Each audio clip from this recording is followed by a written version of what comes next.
নমস্কার। আজকে সোমবার, তো বেলা এখন 1:05 বাকি। আর এখন সবে ভাত বসিয়েছি, মানে সেন্টার থেকে বাড়ি এসেছি। আর ফ্রিজ থেকে মাছ বার করেছি। এগুলো সব বাপের বাড়ির মাছ, মানে মা পাঠিয়ে দিয়েছে।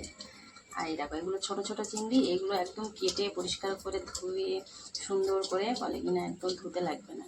তো যাই হোক, আর এখানে বড় চিংড়ি আছে, রুই মাছ আছে, রুই মাছের পেটি মাথা, বাটা মাছ আছে, আর মাছের ডিম আছে, অনেক রকম মাছ আছে।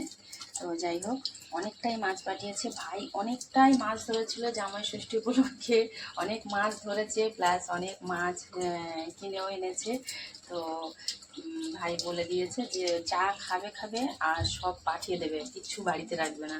তো এরকম শুধু আমার দিয়েছে তা নয়, দিদিকেও দিয়েছে, বোনকেও দিয়েছে। নিয়ে যাই তখনই প্রায় সই দেয়। তো খেয়েও আসি, আবার নিয়েও আসি বাড়িতে।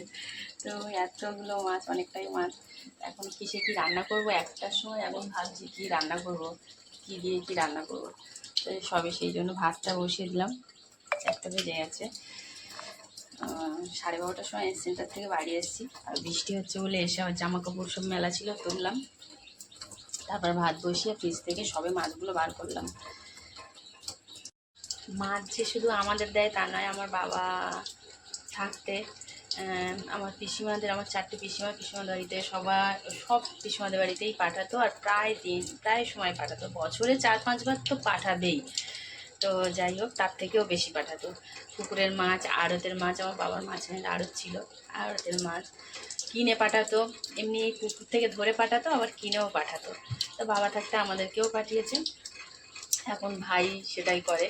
ভাই আমাদেরকে যখনই যাই কিছু না কিছু ওরকম মাছ টুকটাক যা হয় পাঠিয়ে দেয়।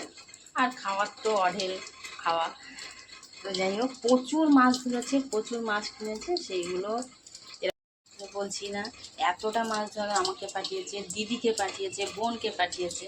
তাহলে ভাবুন কতটা মাছ আবার খাওয়া দাওয়া হয়েছে ওখানে 2 দিন ধরে।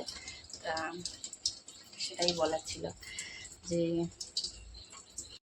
এই যে এই মাছগুলো বার করে নিয়েছি, এখন রান্না করব। ছেলে মেয়ে তো অত মাছ খেতে চায় না। আর এর মধ্যে চিংড়ি মাছ আছে। এই যে এখনও 3টে কন্টেনারের মাছ এই যে ফ্রিজে ঢুকিয়ে দেবো এগুলো।